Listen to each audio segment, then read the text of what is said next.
அஸ்ஸலாமு அலைக்கும் வரஹ்மத்துல்லாஹி வபரகாத்துஹு. அல்ஹம்துலில்லா, நம்ம குரானை தொடர்ந்து ஓதிட்டுருக்கோம். இன்றைக்கி உள்ள காலகட்டத்துக்கு எப்படிலாம் நம்ம சிந்திக்கலாம் அப்படிங்கிறத பார்த்து நம்ம ஓதிக்கிட்டுருக்கோம் இறைவனுடைய அருளால்.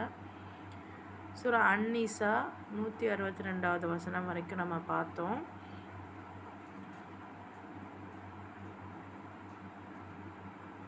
அதாவது அல்லாஹு தாலா அழகா பிரித்து யூதர்களை தனியாகவும் பனு இஸ்ராயலை தனியாகவும் அஹ்லுல் கிதாப் வேதத்தை உடையவர்கள் அப்படின்னு தனியாகவும் ரொம்ப அழகாக பிரித்து பேசிகிட்டு இருக்கான். அதுலேயும் சிலர் இருக்காங்க, அதில் அறிவுத்திறன் மிக்கவர்களானவங்க என்ன பண்ணுறாங்க, இறை நம்பிக்கையாளர்கள் அனைவரும் அறிவுத்திறன் மிக்கவர்கள்னு ஒரு கேட்டகரியை சொல்கிறான். மற்றும் இறை நம்பிக்கையாளர்கள் 2 பேரும் இணைஞ்சு நபியே உங்கள் மீதும் உங்களுக்கு முன்னால் இருந்தவங்களுக்கு இறக்கி அருளப்பட்ட அறிவுரைகளையும் நம்புகிறாங்க. ஸோ இன்றைக்கும் இறை நம்பிக்கையாளர்களும் நம்புகிறாங்க, அறிவுத்திறன் உள்ளவங்களும் நம்புகிறாங்க. இப்படி நம்பிக்கை கொண்டு தொழுகையையும் ஜக்காத்தையும் முறையாக பேணுறாங்க. அப்போ தொழுகை ஜக்காத் அப்படிங்கிறது எனக்கான அந்த வேலை செஞ்சுட்டு நீங்கள் சம்பாதிக்கக்கூடியது, அதை நீங்கள் சரியான முறையில் டேக்ஸ் செலுத்துறது. ஸோ ஏன் டேக்ஸ் செலுத்துகிறோம் அப்படின்னா, அதன் மூலமாக இன்னொருத்தவங்க வாழ்வாதாரத்தை நம்ம உயர்த்துறது. ஸோ இந்த மாதிரி அவங்க ப்ராப்பராக பேணுவாங்க, அல்லாஹ்வையும் மறுமை நாளையும் உறுதியாக நம்புவாங்க. இப்படிப்பட்டவங்களுக்கு அழகான மகத்தான கூலியை நாங்கள் நிச்சயமாக வழங்குவோம் அப்படின்னு இறைவன் ரொம்ப அருமையாக சொல்கிறான். ஸோ இப்போ 163வது வசனத்தில் இறைவன் என்ன சொல்கிறான், இன்றைக்கி அந்த வசனங்களை நம்ம பார்க்கலாம்.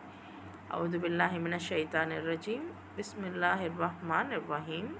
ரப்பி ஜித்னி இல்மா.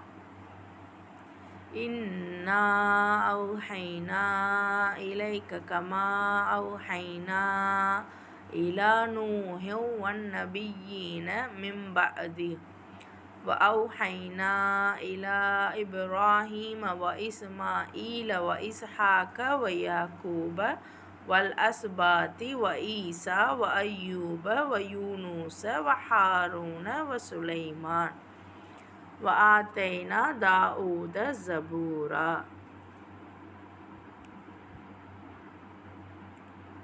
அவ்ஹைனா அப்படின்னா வஹி அறிவித்தோம். இலைக்க கமா உமக்கு போன்றே, நூஹுக்கும் இன்னும் நபிமார்களுக்கும் வஹி அறிவித்தோம். மிம் பஅதி அதற்கு பின்னால் இன்னும் வஹி அறிவித்தோம். அதாவது நபிக்கிட்ட அல்லாஹ் சொல்கிறான், உங்களுக்கு மாதிரி தான் நூஹுக்கும் நம்ம வஹி அறிவித்தோம், அதே மாதிரி அதுக்கு பின்னாடி வந்த நபிமார்களுக்கும் வஹி அறிவித்தோம். இப்ராஹீம், இஸ்மாயில், இஸ்ஹாக், யாக்கூப்க்கு அடுத்து வல் அஸ்பாத்தினா இன்னும் அந்த சந்ததிகளுக்கு, அப்புறம் ஈசா, அய்யூப், யூனுஸ், ஹாரூன், சுலைமான், இவங்களுக்கும் இன்னும் தாவூத், இவங்களுக்கும் ஜபூரை நாம் கொடுத்தோம். பாருங்கள், அல்லாஹ் சொல்கிறான், நபியே நூஹுக்கும் அவங்களுக்கு பின்னாடி வந்த நபிமார்களுக்கும் உங்களுக்கு நான் வஹி அறிவித்தது மாதிரி தான் அறிவித்தேன். அதே மாதிரி இப்ராஹீம், இஸ்மாயில், இஸ்ஹாக்கு, யாக்கூப், அப்புறம் யாக்கூபோட வழித்தோன்றல்கள், இவங்களுக்கும் நான் வஹி அறிவித்தேன்.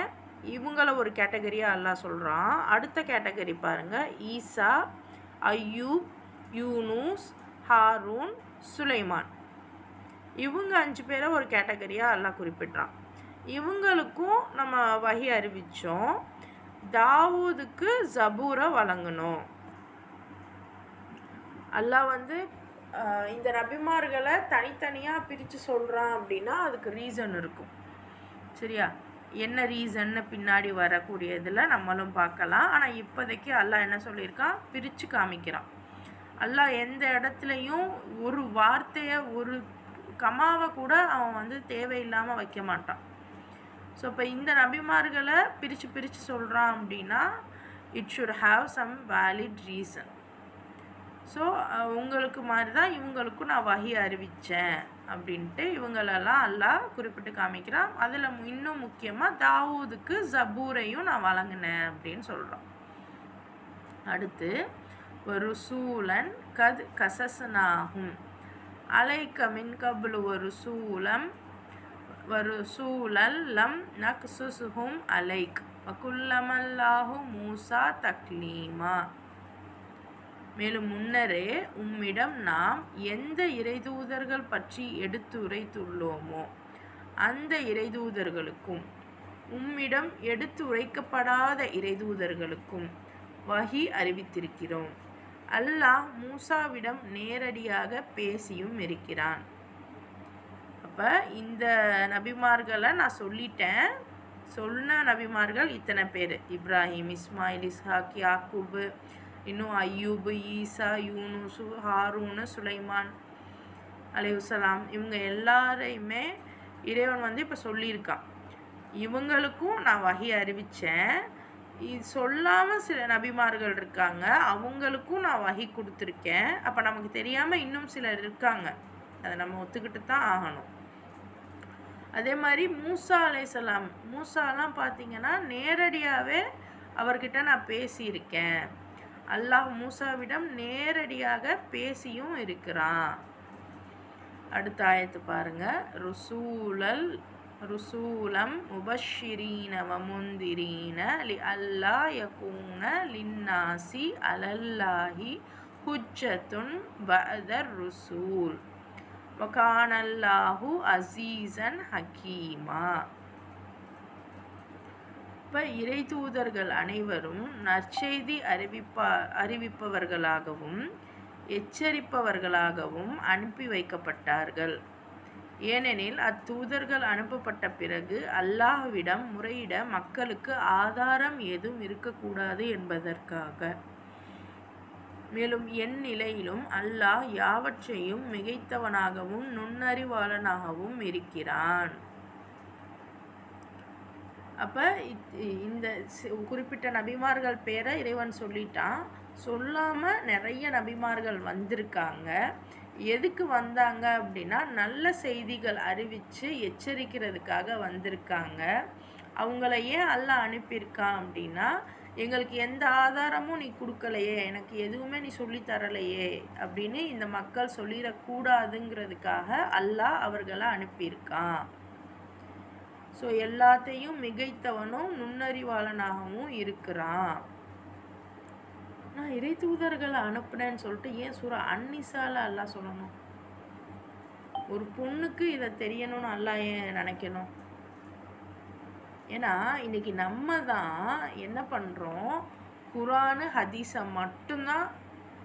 குரானும் நமக்கு ஒழுங்காக தெரியல, ஹதீஸும் ஒழுங்காக தெரியல. ஆனால் குரான் ஹதீஸை சொல்கிறவங்க பேச்சை மட்டும்தான் நம்ம கேட்குறோம், அதை மட்டும்தான் நம்ம சிந்திக்கிறோம். அதை தாண்டி நல்லது அப்படின்னு ஒரு விஷயம் இருக்குது. அதை வேறு யாராவது சொல்கிறாங்களா, வேறு எதுலையாவது இருக்கா, வேறு யாராவது சொல்லியிருக்கா? ஏன்னா இன்றைக்கி ஆராய்ச்சிகளில் நிறைய பேர் எடுத்து வைக்கிறாங்க. என்னென்னா தமிழ்நாட்டிலையுமே கூட குமரி கண்டத்துலேயும் கூட நபிமார்கள் வந்திருப்பாங்க. இந்த சித்தர்கள் எல்லாம் நபிமார்களாக இருக்கக்கூடும் அப்படின்ற மாதிரி நம்ம ஒரு ஐடியாலஜி வச்சு ரிசர்ச் பண்ணிகிட்ருக்காங்க. பட் நம்ம என்ன யோசிக்கணும் அப்படின்னா, நல்ல விஷயங்களை யார் சொன்னாலும் அவங்க ஒரு மனிதனால் எந்த விஷயத்தையும் ஓப்பனாக சொல்ல தெரியாது. அந்த மனிதனுக்கே இறைவன் சொல்லி கொடுத்தாதான் உண்டு. அப்போ நல்ல விஷயங்கள் சொல்லியிருக்காங்கன்னா அவங்க ஏன் நபிமார்களாக இருக்கக்கூடாது? அப்போ சொன்ன நல்ல விஷயங்களை முதல்ல நம்ம ஏன் காது கொடுத்து கேட்கக்கூடாது? நீங்கள் யோசிச்சு பாருங்கள். நம்ம இது வரைக்கும் நம்ம ஸ்கூல்லலாம் திருக்குறள், இன்னும் நிறைய இதெல்லாம் நம்ம பார்ப்போம். மூதுரை, சம்திங் நிறைய தமிழ் இலக்கியங்கள்லாம் இருக்குது. இது தமிழில் மட்டும் இல்லாமல் வெவ்வேறு எல்லா மொழிகள்லையுமே இருக்குது. அப்போ இந்த சுற்றி இந்த ஏஷியாவுக்கு மட்டுமே நபிமார்கள் வந்திருப்பாங்க, முக்கியமாக அந்த பாலஸ்தீனுக்கும் அந்த நம்ம நம்ம தெரிஞ்ச இந்த நபிமார்கள்லாம் பாருங்களேன், இதுக்குள்ளே தான் இருப்பாங்க. சூடானு, சிரியா, ஈராக்கு இதுக்குள்ளேயே தான் வருவாங்க. ஏன் அல்லாஹ் வந்து இவங்க மட்டும்தான் இப்போ மனுஷங்களா? அப்போ மற்றவங்களுக்கெலாம் இறைவன் வந்து கொடுத்துருக்க மாட்டானா? அப்போனா அவங்களுக்கும் இருக்குது. அப்போ இன்றைக்கி நம்மளுடைய கல்ச்சுரல் ஐடியாலஜிஸ் இது எல்லாமே வந்து நபிமார்களாக இருந்திருக்கலாம். நல்ல விஷயங்கள் யார் சொன்னாலும் கேட்டுக்கிற மனநிலைக்கு நம்ம வரணும். அதுக்காகத்தான் இதை வந்து இறைவன் ரொம்ப தெளிவாக சொல்கிறான். எல்லா தூதர்களையும் நான் வந்து எல்லார்கிட்டையும் நான் அனுப்பினேன். ஏன்னா மக்களுக்கு வந்து நல்ல செய்தி சொல்லணும், எச்சரிக்கை பண்ணணும் அப்படிங்கிறதுக்காக. ஏன்னா இந்த மக்கள் வந்து என்கிட்ட முறையிட்டக்கூடாது, எங்களுக்கு நீங்கள் அனுப்பலையே.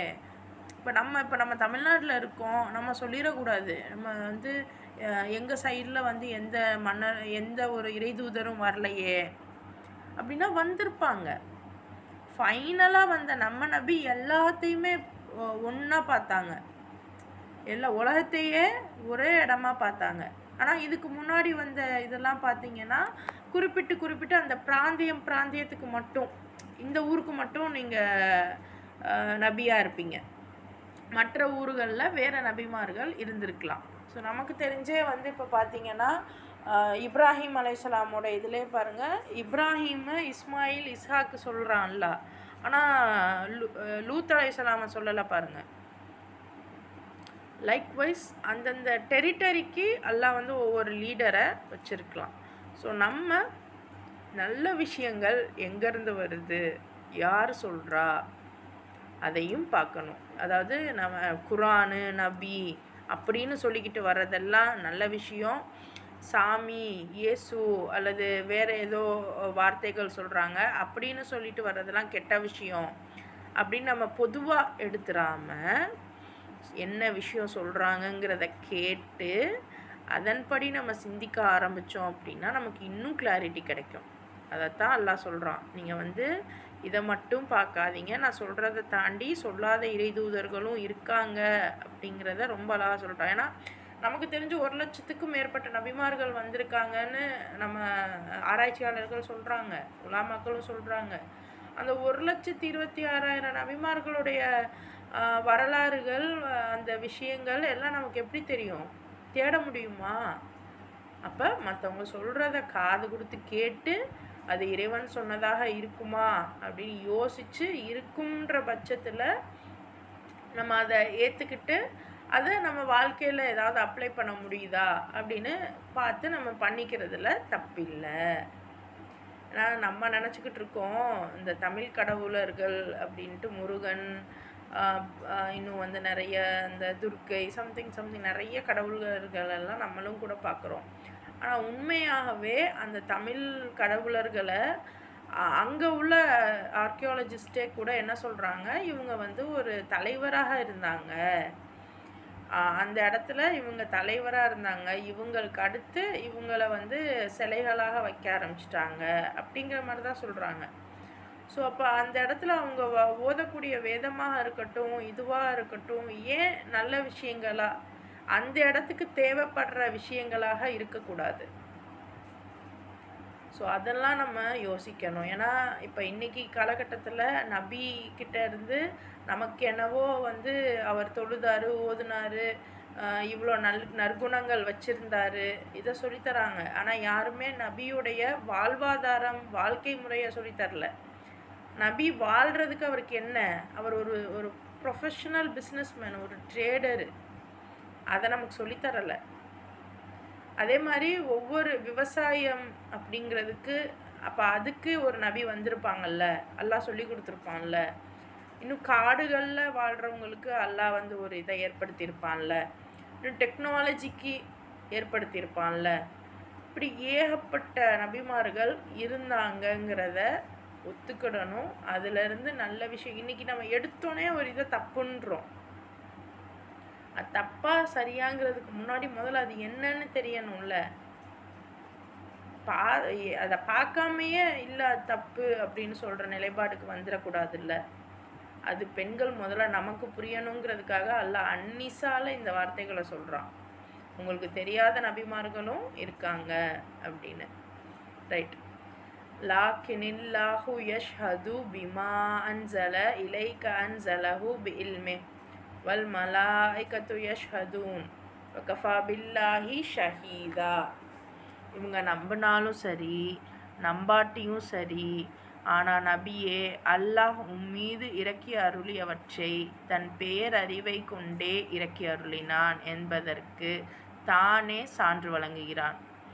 வானவர்களும் சாட்சி வழங்குபவராக இருக்கிறார்கள். ஆயினும் அல்லாஹ்வின் சான்றே முற்றிலும் போதுமானது. ஸோ இந்த இடத்துல பாருங்க,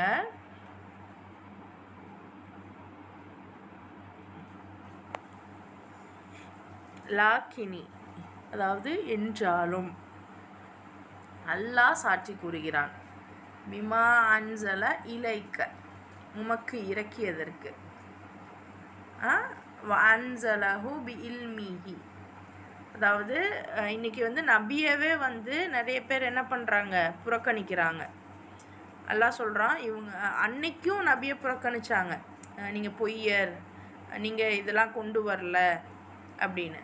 இன்றைக்கும் நம்ம என்ன பண்ணுறோம், நபியை வெறும் அவர் வணக்க வழிபாடு சொல்லி கொடுக்க வந்தவர், கேரக்டரை பில்ட் பண்ண வந்தவர் அப்படின்னு தான் நினைக்கிறோம். வாழ்க்கை வாழ்கிறதுக்கு சொல்லி கொடுக்க வந்தவர். நம்ம பொருளாதார ரீதியாகவும் அவர் சொல்லி கொடுத்துருக்காரு, அரசியல் ரீதியாகவும் அவர் நமக்கு சொல்லி கொடுத்துருக்காரு, நீதமான ஆட்சியை சொல்லி கொடுத்துருக்காரு, நீதமான நிலைப்பாடை சொல்லி கொடுத்துருக்காரு அப்படிங்கிறத நம்ம நம்புகிறோமா? நம்பியிருந்தால் நம்மளுடைய எஜுகேஷன் சிஸ்டம், நம்மளுடைய வேலை விவகாரம் இது எல்லாம் வேறு யார்கிட்டேயோ போயிருக்காது. அப்போ நம்ம நம்பலை. இதை நினச்சா நமக்கு பிரமிப்பாக இருக்கும், நம்ம நம்பலையா அப்படின்னு. ஆனால் நபியை எந்தெந்த சூழலில் நம்ம ஏற்றுக்கிறோம், எந்தெந்த சூழலில் நம்ம ஏற்றுக்கிறல, எந்தெந்த சூழலில் தெரியவே இல்லை, சிந்திச்சு பாருங்கள். நான் இன்றைக்கி நான் வாழ்கிறதுக்கு எனக்கு என்ன தேவை, அதுக்கு நான் நபிக்கிட்ட இருந்து ஏதாவது எடுக்க முடியுதா?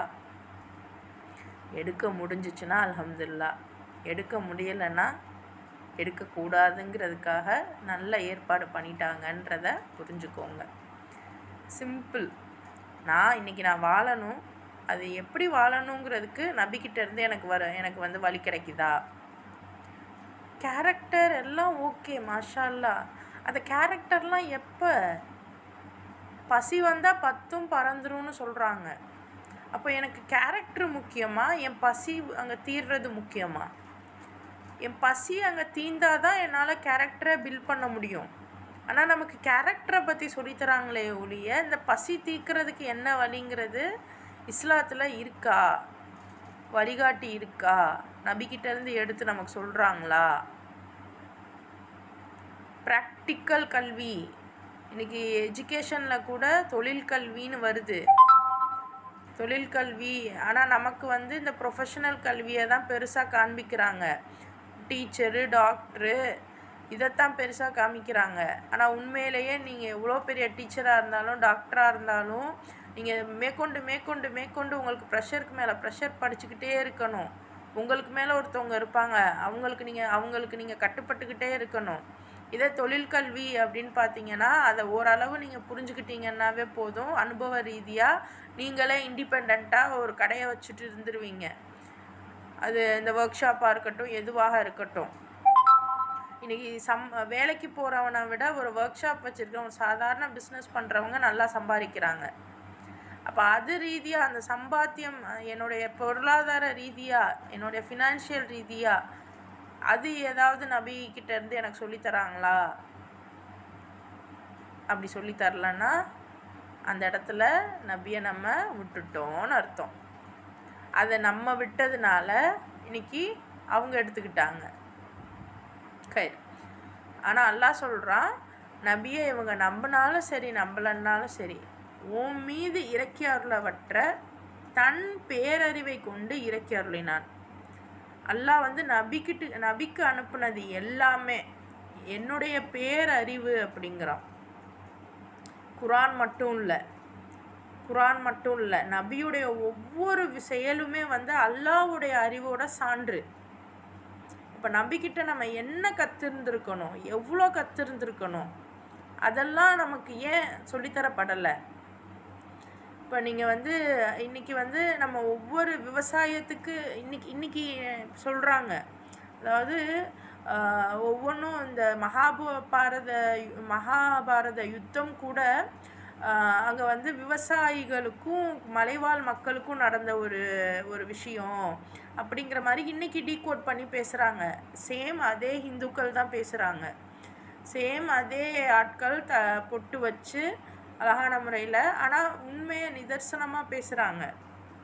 அவங்களும் இறைவன் ஒருத்தந்தான் அப்படிங்கிறாங்க, ஆனால் அவங்க பொட்டு வச்சுருக்காங்க.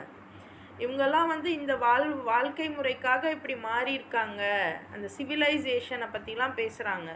இதெல்லாம் நம்ம யாருக்குமே தெரியலை, நமக்கு தெரியலை, ஆனால் உண்மையிலே அவங்க பேசுகிறாங்க. சுபஹானல்லாஹ். ஸோ ஏன் நான் இதை சொல்கிறேன் அப்படின்னா, நம்ம ஒரு குறிப்பிட்ட வட்டத்துக்குள்ளேயே இருக்கிறதுனால மற்ற விஷயங்களை தெரிஞ்சுக்க மாட்டோம். எல்லா விஷயங்களையும் நம்ம காது கொடுத்து கேட்டால் தான் எது சரி எது தப்புங்கிறத, ஏன்னா அல்லாஹ் நமக்கு சொல்லி கொடுத்து தான் அனுப்பியிருக்கான். நம்ம மனசுக்கு தெரியும் எது சரி எது தப்புன்னு. ஒரு தப்பான விஷயத்தை செஞ்சுட்டு நம்ம யாரை வேணால் நம்ப வச்சிடலாம் இது சரின்னு, ஆனால் நம்ம மனசை நம்ப வைக்கவே முடியாது. தப்புன்னா தப்பு தான், சரின்னா சரிதான், மனசுக்கு நல்லா தெரியும். ஸோ அதை உங்கள் மனசை நீங்கள் வச்சு நீங்கள் பிரித்து பார்க்க ஆரம்பித்தோம், நம்ம பெண்கள் ஆரம்பித்தோம் அப்படின்னா நம்மளுடைய லைஃப் ஸ்டைலே மாறும்.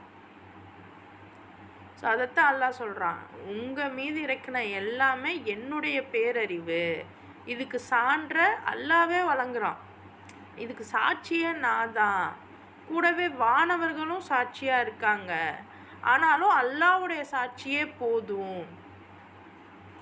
எதுக்கு சாட்சி? அல்லாஹ் எதுக்கு சாட்சியாக இருக்கான்? இன்றைக்கி நம்ம எத்தனை விஷயங்களை நம்ம வந்து நபியை ஏற்றுருக்கோம், எத்தனை விஷயங்களை ஏற்றுக்கிடலை? சுபஹானல்லாஹ். சிந்திச்சு பாருங்கள். இன்னைக்கு சுபஹானல்லாஹ் எனக்கு ரொம்ப நோவினை தந்த ஒரு விஷயம் என்ன அப்படின்னா, காபத்துல்லாக்கான விஷயமாக நம்ம பார்க்குறோம், அபயம் அளிக்கக்கூடிய இடமா இதை ஆக்கு, இதை வந்து ஒரு சிறந்த ஒரு இடமா ஆக்கு யா அல்லாஹ் அப்படின்னு இப்ராஹிம் அலைஹிஸ்ஸலாம் கேட்டாங்க. அல்லாவும் அது சரின்னா. சிந்திச்சு பாருங்கள், எனக்கு வந்து நிம்மதி அளிக்கக்கூடிய இடம்னா என்ன? எனக்கான பொருளாதார ரீதியாக எனக்கு அதில் வந்து எனக்கு ஒரு ப்ராப்பரான ப்ராக்டிக்கலாக இமோஷ்னலாக வந்து இறைவனுடைய அந்த அருளும் பறக்கத்தும் அங்கே இருக்குது, அதில் மாற்றமே இல்லை. ஆனால் ப்ராக்டிக்கலாக அந்த ஹஜ்ஜுங்கிறது என்னுடைய வாழ்வாதாரம், என்னுடைய வாழ்க்கை இன்றைக்கி நான் நடத்துகிறதுக்கு எனக்கு அங்கே வந்து ஏதாவது ஒரு கிடைக்குமா? இன்றைக்கி அதே கார்ப்பரேட் கம்பெனி அவனுடைய லோகோ இதுவாக அவன் எழுதிக்கிறான், பிளாக் ராக்குன்னு வச்சுருக்கான், ஒட்டுமொத்த உலகத்தோட எல்லா ஷேருமே என்கிட்ட தான் இருக்குங்கிறான், எல்லாருக்குமான அது என்ன பொது நலனை நான் தரேன் அப்படிங்கிறான். ஆனால் இதெல்லாம் நம்ம பெண்கள் மறந்துட்டோம், முஸ்லீம்கள் மறந்துட்டோம். அதனால் யார் அதை எடுத்தாங்களோ அவங்க அதை யூஸ் பண்ண ஆரம்பிச்சிட்டாங்க. ஸோ இதை பற்றிலாம் தெரிஞ்சுக்கிடணும், கண்டிப்பாக நீங்கள் தெரிஞ்சுக்கணும். இன்ஷால்லா அந்த சாப்பியன்ஸ் அப்படிங்கிற அந்த புத்தகத்தை வாசிக்கிறதுக்கு இன்ஷால்லா நீங்கள் எல்லாம் வாங்க, யார் அவங்கன்னு தெரிஞ்சுப்போம். ஏன்னா அவ்வளோ ஒரு மனசு நோவினை தரக்கூடிய விஷயங்கள்.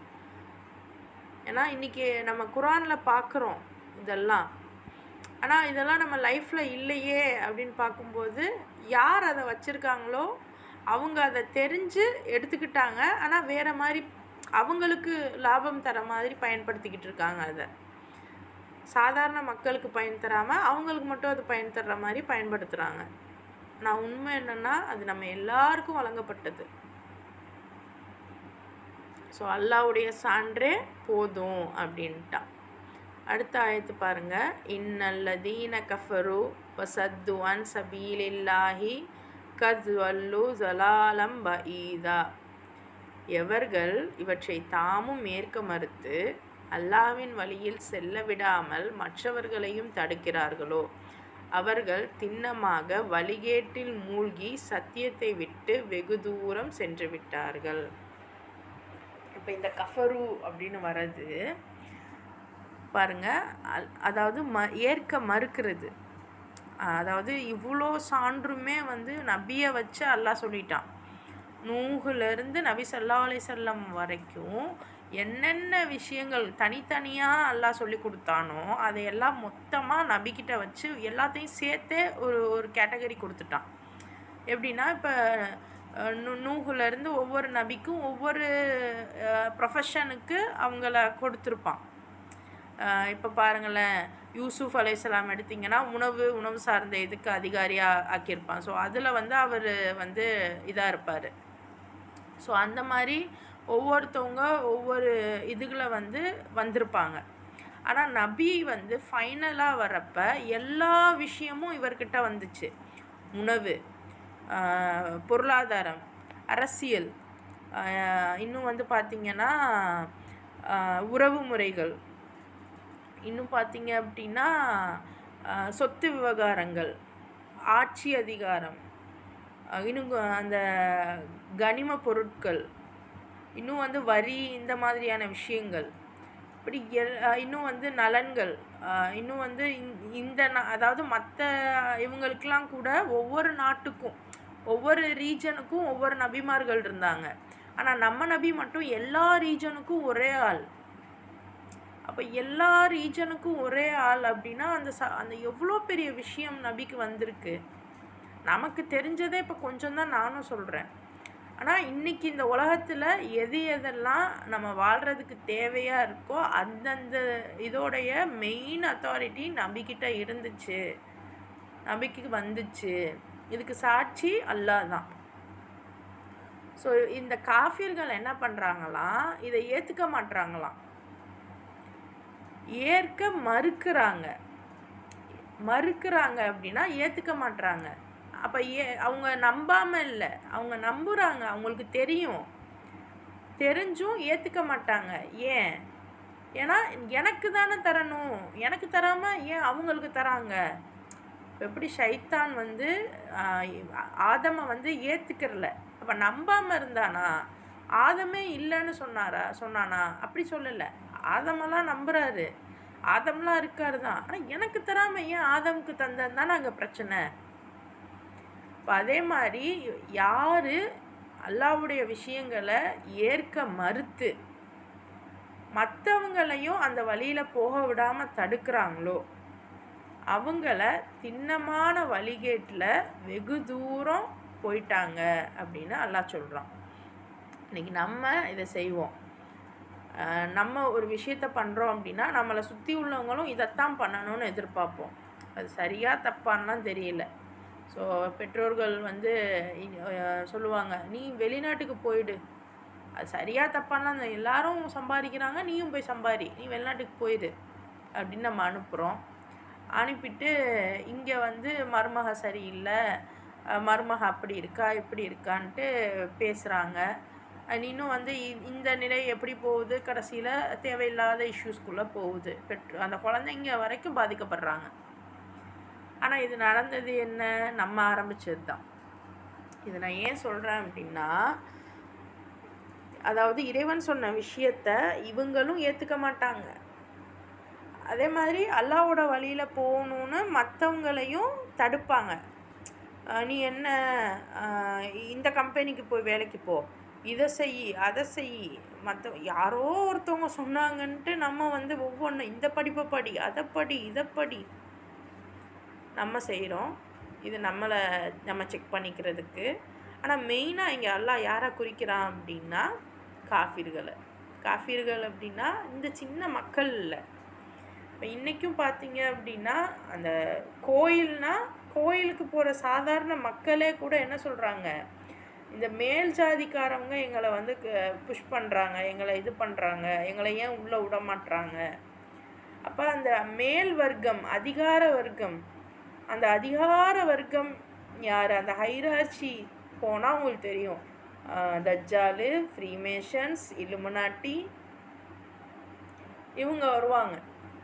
ஸோ இவங்கெல்லாம் என்ன பண்ணுறாங்க, அல்லாஹ் சொல்கிறான், திண்ணமாக நீங்கள் வந்து நிச்சயமாக வழிகேட்டில் தான் இருக்கீங்க, ரொம்ப தூரம் அந்த வழிகேட்டில் போயிட்டீங்க அப்படின்ட்டு ரொம்ப அருமையாக இறைவன் வந்து சுட்டி காமிக்கிறான். அடுத்த ஆயத்து பாருங்கள். இன்னல்லதீன கஃபரு வஸலமு லம் யகூனில்லாஹு லியக்ஃபிர லஹும் வலா லியஹ்தியஹும் தரீகா. எவர்கள் இவ்வாறு நிராகரிப்பை, அல்லாவை எதிர்க்கும் போக்கை, கஃபரு அப்படின்னா அல்லாவை நிராகரிக்கிறது, ஜலமு அப்படின்னா எதிர்க்கிறது, அல்லாவுக்கே இதாக எதிர்த்து நிற்கிறது. எப்போ நம்ம ஒரு இடத்துல எதிர்த்து நிற்போம், அந்த அத்தாரிட்டி எனக்கு வேணும் அப்படின்னு நினச்சா தானே எதிர்த்து நிற்போம். ஸோ அந்த மாதிரி யார் அப்படி எதிர்த்து நிற்கிறா, தஜ்ஜாலை தாண்டி இன்னும் வந்து யாரெல்லாம் அல்லாவுடைய, அதுக்கு தான் அஸ்மாவுல் ஹுஸ்னா நமக்கு தெரிஞ்சிருக்கணும், அல்லாவுடைய அத்தாரிட்டிஸ், பவர், பாதுகாவலன் நான் தான், உங்களுக்கு உணவளிப்பவன் நான் தான், உங்களுக்கு நல்லது கெட்டது செய்கிறது நான் தான், உங்களுக்கு எல்லாமே நான் தான் அப்படின்ட்டு உங்களை கண்காணிப்பவன் நான் தான் அப்படின்னு இறைவன் தன்னை வந்து எல்லாமுமே நான் தாங்கிறான். அப்போ இவங்க என்ன நினைக்கிறாங்க, இல்லை இல்லை நான் இவங்களெல்லாம் கண்காணிக்கணும். இன்றைக்கி ஃபோன் வந்துருச்சா, எல்லாருக்குமே தெரியும் நம்ம ஃபோன் ஒன்று ஒன்றும் நம்மளை கண்காணிக்குதுன்னு. ஸோ அதே மாதிரி நம்மளுடைய எல்லா ப்ராசஸிங்கும் எல்லா ஆக்டிவிட்டீஸும் ரெக்கார்ட் ஆகிக்கிட்டே இருக்குங்கிறது நமக்கு தெரியும். ஏன் அல்லாஹ் மட்டும்தான் ரெக்கார்ட் பண்ணுவானா, நாங்களும் ரெக்கார்ட் பண்ணுவோம் அப்படின்னு தானே பண்ணுறாங்க. அப்போ போட்டிக்கு வருது, யாரோட யார் போட்டி போடுறா. ஸோ நம்மளையும் செக் பண்ணி பார்த்துடணும், நம்மளும் அல்லாஹ்க்கு நிகராக போட்டியில் நிற்கிறோமான்னு. அதை தாண்டி வேர்ல்டு வைடாக பார்க்கணும் அப்படின்னா ஒரு செட் ஆஃப் பீப்புள் எப்போவுமே வந்து இருந்துகிட்ருக்காங்க. எப்போவுமே இருந்துக்கிட்டு இருந்த பீப்புளை தான் இறைவன் சொல்கிறான், இப்படி நிராகரிக்கிறவங்க, அல்லாவை எதிர்க்கக்கூடியவங்க, ரொம்ப அக்கிரமம் புரிகிறாங்க, அவங்கள அல்லாஹ் ஒருபோதும் மன்னிக்க மாட்டான். ரைட். இல்லா தரீக் அப்படின்னா பாதை, வழி. ஸோ இல்லா தரீக்க ஜஹன்னம ஹாலிதீன ஃபீஹா அபதா வகான ஜாலிக அலல்லாஹி யசீரா. அப்போ அவங்களுக்கு நரகத்துக்கான வழியினை தவிர வேறு எந்த வழியையும் காட்டவும் மாட்டான். அவர்கள் நிரந்தரமாக அதில் வீழ்ந்து கிடப்பார்கள். இவ்வாறு செய்வது அல்லாஹ்வுக்கு மிக எளிதான செயலே ஆகும். அப்போ அவங்க முன்னேறி கொண்டு போகிறதாக நினைக்கலாம். இப்போ நம்மளும் நினைப்போம், இங்கே பாருங்கள் நீங்கள் இவ்வளோலாம் சொல்கிறீங்க, ஆனால் கார்ப்பரேட் தானே வந்து ஜெயிச்சுட்டே இருக்குது, அவங்களுக்கு தானே எல்லா பவரும் இருக்குது. ஆமாம் இருக்கும். ஏன்னா அல்லாஹ் வந்து நீங்கள் ஒவ்வொரு பெரிய பெரிய தப்பு செய்ய பெரிய பெரிய போஸ்டிங் நரகத்தில் உங்களுக்கு கிடைக்கும். ஸோ அதுக்காக உங்களுக்கு அந்த வழி, இன்றைக்கும் நம்ம ஏதாவது ஒரு தவறான வழியில் போகிறோம் அப்படின்னா வழி ரொம்ப விசாலமாக இருக்கும். நேரான வழியில் கூட அவ்வளோ விசாலம் இருக்காது, பட் தவறான வழிக்கு நிறைய விசாலம் இருக்கும். ஸோ இன்றைக்கி ஃபோனில் வந்து ஒரு யூடியூபே எடுத்துக்கோங்க, நல்ல விஷயங்கள் பேசுகிறவங்களுக்கு அந்தளவுக்கு பெருசாக ஃபாலோவர்ஸ்லாம் இருக்காது. ஒன்றுமே இல்லாமல் தன்னுடைய உடலை காமிக்கிறதா இருக்கட்டும், அல்லது ஏதாவது ஒரு சைத்தானிய வேலைகள் செய்கிறதாக இருக்கட்டும், அதுக்கெல்லாம் வந்து ஒரு நாளில் அவ்வளோ ஃபாலோவர்ஸ் வந்துடும், நம்ம பார்த்துருக்கோம். ஸோ இப்போ இதெல்லாம் என்ன அப்படின்னா, நீங்கள் தவறான வேலைகள் செய்யும்போது வழி விசாலமாகும். அது விசாலமாகும்போது நம்ம கரெக்டாக அது அந்த நரகத்தில் நிரந்தரமாக வீழ்ந்து கிடக்கிறதுக்கு அல்லாஹ் அப்படித்தான் விசாலப்படுத்தி தருவேங்கிறான். இது எனக்கு ரொம்ப ஈஸியான செயல் அப்படிங்கிறான். அப்போ ஒரு விஷயம் நமக்கு ரொம்ப ஈஸியாக இருக்குன்னா அதை அடிக்கடி செக் பண்ணி பார்த்துக்கோங்க. ஏன்னா அது நரகத்துக்கு கொண்டு போகிற வழியாக கூட இருக்கும். அடுத்த ஆயத்தில் அல்லாஹ் கூப்பிடுறான், யா யுஹன்னாசு, மனுஷங்களே, கஜ்ஜாஅகுமுர் ரசூலு பில் ஹக்கி மிர் ரப்பிக்கும் ஃபஆமினு கைரன் லக்கும் வ இன் தக்ஃபுரு ஃபஇன்ன லில்லாஹி மா ஃபிஸ் ஸமாவாதி வல் அர்த் வ கானல்லாஹு அலீமன் ஹக்கீமா. அல்லாஹ் சொல்கிறான், மனிதர்களே, இந்த தூதர் உங்கள் இறைவன்கிட்ட இருந்து உங்களுக்கு சத்தியத்தை கொண்டு வந்திருக்காரு. அதனால் நம்பிக்கை கொள்ளுங்கள், அது உங்களுக்கே நன்மை பயக்கும். ஆனால் நீங்கள் நிராகரித்தால் வானங்கள் பூமியில் உள்ள அனைத்தும் அல்லாஹ்வுக்கே உரியது என்பதை அறிந்து கொள்ளுங்கள். மேலும் அல்லாஹ் நன்கு அறிந்தவனாகவும் நுண்ணறிவாளனாகவும் இருக்கிறான். எல்லாமே அல்லாஹ்வுக்கு உரியதுன்னா, இன்னைக்கு நம்ம பயன்படுத்துகிற எல்லாமே அல்லாஹ்வுக்கு உரியதுன்னா, அதை எப்படி பயன்படுத்தணும், என்ன பண்ணணுங்கிறது எல்லாமே நபி சொல்லி கொடுத்துருப்பாரு தானே. எப்படி சம்பாதிக்கணும், எப்படி நம்ம வாழ்க்கையை நடத்தணும், எப்படி சேமிக்கணும், எப்படி செலவு பண்ணணும். ஏன்னா இதுதான் இன்னைக்கு இதுதான் உலகமாக இருக்குது. ஒவ்வொரு காலகட்டத்தில் ஒவ்வொன்றும் உலகமாக இருந்துச்சு. முன்னாடி உணவு உலகமாக இருந்துச்சு. ஏன்னா முன்னாடிலாம் வந்து அந்த என்ன சொல்கிறது, பண்ட மாற்று முறையாகத்தான் இருந்துச்சு. ஸோ எந்தெந்த பண்டங்கள் யார் யார் தயாரிக்கிறாங்களோ அதுக்கு தகுந்தாப்புல அவங்களுக்கான வழிகாட்டி எல்லாம் கொடுத்துக்கிட்டே இருந்தான். இன்றைக்கி எல்லாமே வந்து பணமாக போயிடுச்சு, தங்கம் இருந்துச்சு நபி காலத்தில். இன்றைக்கி வந்து தங்கம் கூட இல்லை, பணம் கூட இப்போ இல்லை, எல்லாமே ஆன்லைன் டிரான்சாக்ஷனாக போயிடுச்சு. எந்த ஒரு நம்பிக்கையுமே இல்லாமல் முன்னாடியாவது ஒரு தாளில் ஒரு தாளில் ஐ ப்ராமிஸ், நான் வந்து வாக்குறுதி தரேன் இந்த பணத்தை இவருக்கு தரதாக அப்படின்ட்டு ஒரு எழுத்து எழுதி அதில் வந்து கவர்னரோட சைன் போட்டு இருக்கும். நம்மளுடைய பணத்துலலாம் பார்த்திங்கன்னா அது இருக்கும். ஆனால் இன்றைக்கி அது கூட இல்லை, ஏதோ கேம் மாதிரி இதில் ஃபோன்லையே இங்கேருந்து அங்கேருந்து இங்கே ட்ரான்ஸ்ஃபர் பண்ணிக்கிறோம். கையில் கூட அதனுடைய மதிப்பு இல்லை. ஸோ இப்படியாப்பட்ட உலகத்தில் நமக்கு என்ன தேவை அதெல்லாம் நபி சொல்லியிருப்பாரு தானே. ஆனால் ஏன் நமக்கு அதெல்லாம் வரல, சிந்திச்சு பார்த்தீங்களா? அதெல்லாம் வந்திருந்தா நம்ம ஏன் இன்னைக்கு முஸ்லீம் ஸ்கூல் பேர் முஸ்லீம் ஸ்கூலாக இருக்குது, ஆனால் ஏன் பாடத்திட்டங்கள் இல்லை? பாடத்திட்டங்கள் யாரோட பாடத்திட்டங்கள்? முஸ்லீம் பேங்க் இருக்கு, அத்தாரிட்டி யாரு? ஏன் அதெல்லாம் யோசிச்சு பாருங்க, ஏன் இப்படி இருக்கும்? அல்லாஹ் ஏன் இதெல்லாம் பெண்களுக்கு சொல்கிறான்? தெரிஞ்சுக்கோங்க, நம்ம தெரிஞ்சுக்கிறணும். அப்போ தான் நம்ம ஆண்களை வந்து நம்ம சொல்ல முடியும், நம்ம ஆண்களுக்கு சப்போர்ட் பண்ண முடியும். ஒரு ஆணை வந்து கண்டிப்பாக ஒரு மனைவியாகவும் ஒரு அம்மாவாகவும் ஒரு மகளாகவும் நம்ம தான் ஒவ்வொரு இடத்துலையும் சப்போர்ட் பண்ணுறோம். அவங்க ஃபிசிக்கலாக ஸ்ட்ரென்த்தாக ஸ்ட்ராங்காக இருந்தாலும் நம்மளுடைய சப்போர்ட் இல்லாமல் அவங்களால ஒன்றுமே பண்ண முடியாது. அப்போ நமக்கு சப்போர்ட் பண்ணணும் அப்படின்னா நமக்கு அறிவு வேணும். இப்போ நமக்கான அறிவை தான் இறைவன் சூரா அன்னிசால கொடுத்துக்கிட்டு வரான். ஏன் இந்த இலுமினாட்டிஸை பற்றி நம்ம நினைப்போம், இந்த உலகத்தை பற்றி தெரிஞ்சு நமக்கு என்ன ஆக போகுது? நமக்கு தான் தெரியணும்னு இது எல்லாத்தையும் இறைவன் அன்னிசால கொடுத்துக்கிட்டு இருக்கான். வாழ்க்கையில் இந்த அன்னிசாவை அட்லீஸ்ட் மாதமாவது ஒரு தடவை ஃபுல்லாக ஓதிருங்க, அவ்வளோ இருக்குது. சுபஹானல்லாஹ். ஸோ அதாவது நபியை வந்து நீங்கள் நம்பிக்கை கொள்ளுங்க, நீங்கள் நம்புங்க அப்படிங்கிறத அவர் சொல்கிறது எல்லாத்தையும் காது கொடுத்து கேட்டால் தானே நம்ப முடியும். ஸோ நம்புனீங்கன்னா உங்களுக்கு அது நன்மை பயக்கும். ஆனால் நிராகரிச்சிங்கன்னா வானம் பூமியில் உள்ள எல்லாமே அல்லாஹ்க்கு தான் உரியது, அதை நீங்கள் மறந்துடாதீங்க. அல்லாஹ் எல்லாத்தையும் நன்கறிவான், எல்லாத்தையும் நுண்ணறிவாளனாக இருக்கிறான். எல்லா பொருளுமே அவனுக்குரியது தான், எல்லாத்தையுமே அவன் நன்கு அறியக்கூடியவனாக இருக்கான், நுண்ணறிவாளனாக இருக்கிறான். அடுத்து இப்போ மனிதர்களேன்னு கூப்பிட்டுட்டு பேசினா, இப்போ யா அஹ்லல் கிதாபி வேதக்காரர்களை கூப்பிட்டு இப்போ பேசுகிறான்.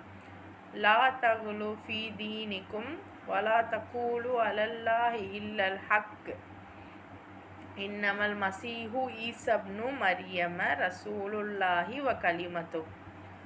அல்காஹா இலா மரியம வரூஹும் மின்ஹு ஃபஆமினு பில்லாஹி வரசூலி ஃபலா தகூலு சலாச இன்னதஹும் கைரல் லக்கும் இன்னமல்லாஹு இலாஹு வாஹித் சுபஹானஹு அன் யகூன லஹு வலதுன் லஹு மாஃபிஸ் சமாவாத்தி வமாஃபில் அர்த் வகஃபா பில்லாஹி வக்கீலா. அடுத்து வேதம் அருளப்பட்டவர்களை கூப்பிட்டு, ஃபஸ்ட்டு மனிதர்கள் அல்லாஹ் கூப்பிட்றான், அடுத்து வேதம் அருளப்பட்டவர்களேன்னு கூப்பிட்றான். உங்களுடைய தீனில் மார்க்கத்தில் எதையும் மிகைப்படுத்தாதீர்கள்.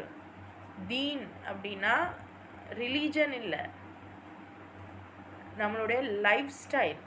தீன் அப்படின்னாவே லைஃப் ஸ்டைல். உங்கள் வாழ்க்கை முறையில் நீங்கள் எதையுமே மிகைப்படுத்தாதீங்க. அல்லாஹ்வுடைய விஷயத்தில் உண்மையை தவிர வேறு எதையும் சொல்லாதீங்க. நிச்சயமாக மரியமுடைய மகன் ஈசா அல் மசீஹ். இப்போ ஈசா அல்லாஹ்வுடைய தூதர். மரியமுக்கு அவன் அனுப்பிய அவனுடைய கட்டளை. ஸோ மரியமுக்கு அவனை அனுப்பிய அவனுடைய கட்டளை. அதாவது இந்த இடத்துல அந்த கிறிஸ்துவர்களும் சரி, கிறிஸ்துவர்கள்னும் அல்லாஹ் இங்கே குறிப்பிடலை. அல்லாஹ் கிறிஸ்துவர்களை குறிப்பிடுறதுக்கு என்ன சொல்கிறான், நசாராக்கள்மா. ஆனால் இங்கே வேதக்காரர்களுங்கிறான். அப்போ வேதம் யார் யாருக்கெல்லாம் வந்ததுன்னு நமக்கு தெரியாது. நமக்கு தெரிஞ்சது யூதன் கிறிஸ்துவர்களுக்கு மட்டும்தான். மேற்கொண்டு வேறு யார் யாருக்கு வந்துச்சுன்னு நமக்கு தெரியலை.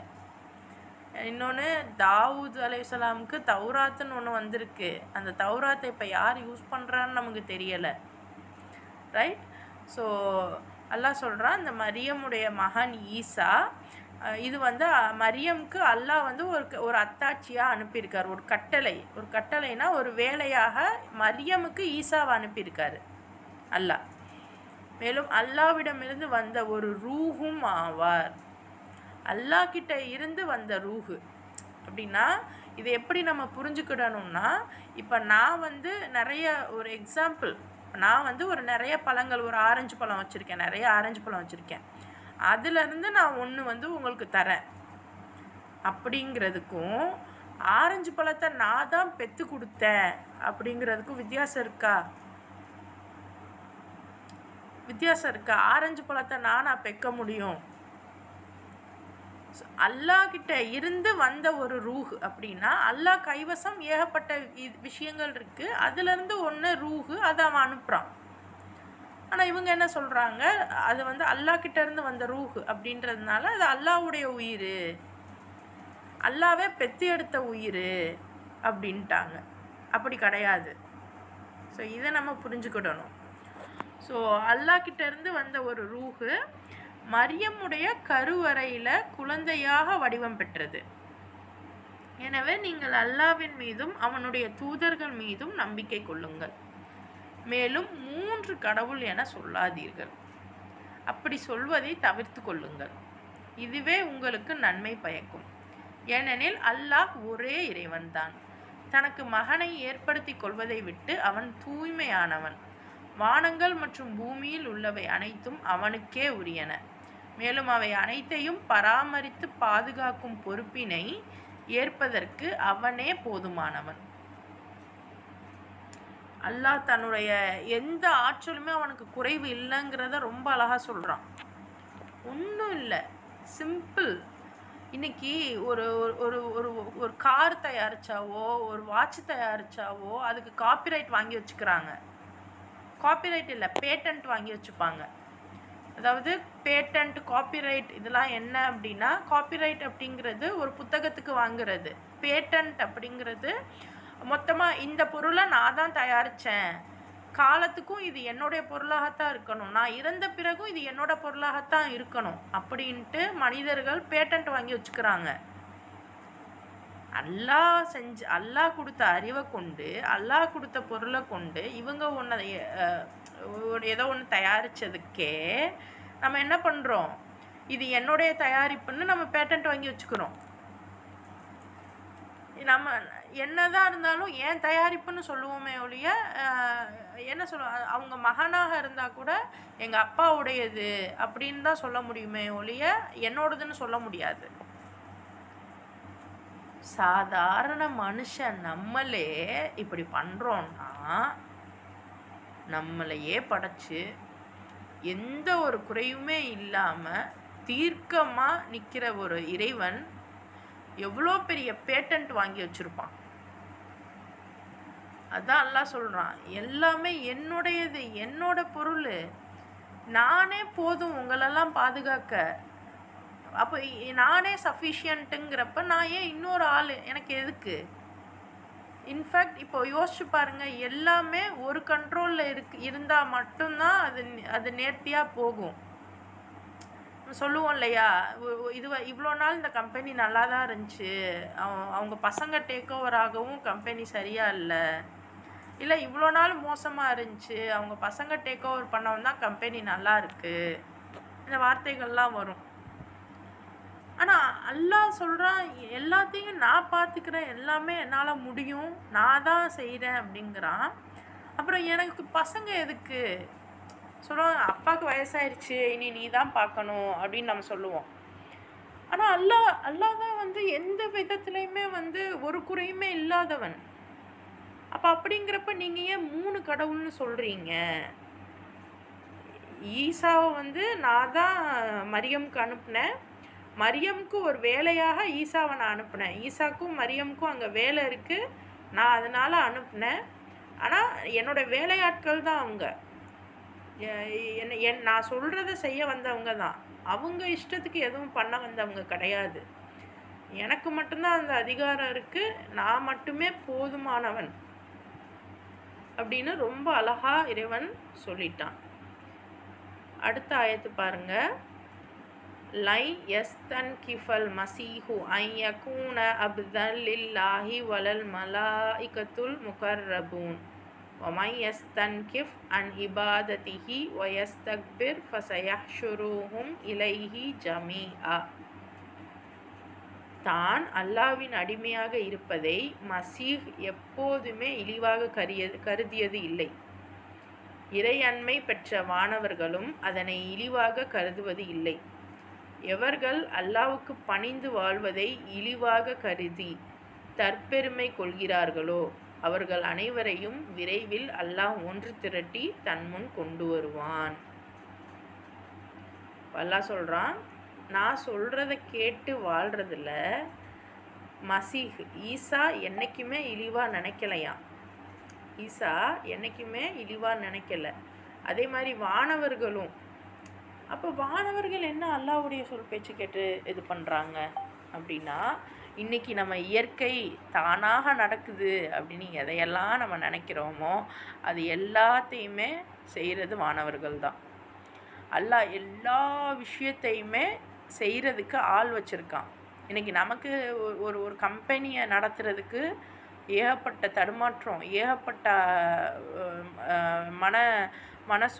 கம்பெனியை விடுங்க, ஒரு வீட்டை நடத்துறதுக்கே நம்மளால் முடியலை. ஏகப்பட்ட பிரச்சனைகள், ஏகப்பட்ட இது, நம்ம ஒன்று சொன்னால் அது ஒன்று நடக்குது. ஆனால் இவ்வளோ காலமாக இறைவன் ரொம்ப அழகாக நேர்த்தியாக கொண்டு போகிறான். ஏன்னா இப்போ அவன் சொல்கிறதெல்லாம் கேட்டு செய்கிறாங்க. ஸோ அதுதான் அடிமை, அல்லாஹ்வுடைய அடிமை அப்படிங்கிறது. நான் சொல்கிற எல்லா விஷயத்தையும் ஏன் எதுக்குன்னே கேட்காம உடனே செய்கிறது. அப்படி தான் ஈசா இருந்தார். அவர் அதை இழிவாக நினைக்கலை, மலக்குமார்களும் இழிவாக நினைக்கலை. யார் அல்லாவுக்கு பணிஞ்சு வாழ்கிறத, அல்லாஹ் பேச்சை கேட்டு நடக்கிறதுல இழிவாக நினைக்கிறீங்களோ, தற்பெருமை கொண்டு இருக்கீங்களோ, அவங்க எல்லாரும் விரைவில் அல்லாஹ் முன் ஒன்று திரட்டி கொண்டு வருவான். எல்லாம் ரொம்ப அழகாக சொல்கிறாங்க, நீங்கள் உங்கள் எல்லாரையும் நான் ஒன்று திரட்டி கொண்டு வருவேன். فَأَمَّا الَّذِينَ آمَنُوا وَعَمِلُوا الصَّالِحَاتِ فَيُوَفِّيهِمْ أُجُورَهُمْ وَيَزِيدُهُم مِّن فَضْلِهِ وَأَمَّا الَّذِينَ اسْتَنكَفُوا وَاسْتَكْبَرُوا فَيُعَذِّبُهُمْ عَذَابًا أَلِيمًا وَلَا يَجِدُونَ லஹும் மின் தூனில்லாஹி வலிய்யன் வலா நசீரா. அந்த வேளையில் எல்லாரையும் ஒன்று திரட்டினதுக்கப்புறம் யார் இறை நம்பிக்கை கொண்டு நற்செயல்கள் புரிந்தாங்களோ அவங்களுக்கு அவன் அவர்களுடைய கூலிகளை நிறைவாக தருவான். இறைவன் ஒருத்தன் இருக்கான், நம்மளை படைச்சவன் ஒருத்தன் இருக்கான் அப்படின்னு நம்பி நல்ல செயல்கள் அல்லாஹ் பட்டியல் போட்டான் பார்த்தீங்களா. இவங்கக்கிட்ட இப்படி நடந்துக்கோங்க, இவங்க செயல்களால் யாரையும் காயப்படுத்தாதீங்க, மன்னிச்சிருங்க, எல்லாரையும் நல்லது செய்யுங்க, ஒருத்தவங்கள வாழ வைங்க, இந்த மாதிரி நீதமான விஷயங்கள்லாம் எல்லாம் சொல்லிக்கிட்டே வந்திருக்கான்.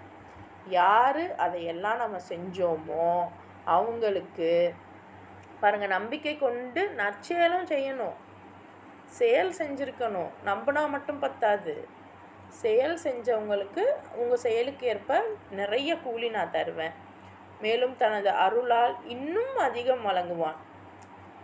கூலி தருவான், இன்னும் அதிகமாகவும் தருவான். மேலும் எவர்கள் அல்லாஹ்வுக்கு பணிந்து வாழ்வதை இழிவாக கருதி தற்பெருமையும் கொண்டிருந்தார்களோ அவர்களுக்கு அல்லாஹ் துன்புறுத்தும் தண்டனை அளிப்பான். அல்லாஹ்வை அன்றி தாம் நம்பிக்கை கொண்டிருந்த பாதுகாவலர் மற்றும் உதவியாளர் எவரையும் அங்கு அவர்கள் காண மாட்டார்கள். இன்னைக்கு யாரெல்லாம் நானும் உணவு தருவேன், நானும் எல்லாருக்கும் எல்லாமே தருவேன் அப்படின்னு நம்மளை பார்த்துக்குவோம், மற்றவங்கள விட்டுருங்க, நம்மளை பார்த்துக்கிடுவோம். நமக்கு அந்த நிலைப்பாடு இருக்குல்ல, நான் சதக்கா பண்ணுறேன், நான் என்னால் இவங்க வாழ்கிறாங்க, என்னால் நான் இவங்களுக்கு ஃப்ரீயாக இது தரேன் அது தரேன் அப்படின்னு அரசியல்வாதிகளும் சொல்லிக்கிறாங்க, நம்மளும் சொல்லிக்கிறோம். அதை தாண்டி பெரிய பெரிய ஆட்கள், அந்த கார்ப்பரேட்டு, கவர்மெண்ட்டு, இன்னும் அந்த இலுமினாட்டிஸு, ஃப்ரீமேஷன்ஸு எல்லாருமே தான். ஸோ இவங்கெல்லாம் ஒவ்வொருத்தவங்களுக்கும் ஒவ்வொரு கார்டியன் இருப்பாங்க, ஒவ்வொரு கைடு இருப்பாங்க, ஒவ்வொரு ஹெல்ப்பர் இருப்பாங்க. ஸோ எல்லாரையும் ஷைத்தான் தான் இது பண்ணி ரூல் பண்ணி நான் இருக்கேன் உங்களுக்குன்னு அப்படியே கூப்பிட்டு போகிறான். கடைசியில் அங்கே யாரையும் நீங்கள் பார்க்க முடியாது அப்படிங்கிறான்ல. ரைட், அல்ஹம்துலில்லாஹ். இன்ஷா அல்லாஹ் மீதி ஆயத்துக்களை நம்ம நாளைக்கு பார்க்கலாம். அல்ஹம்துலில்லாஹ்.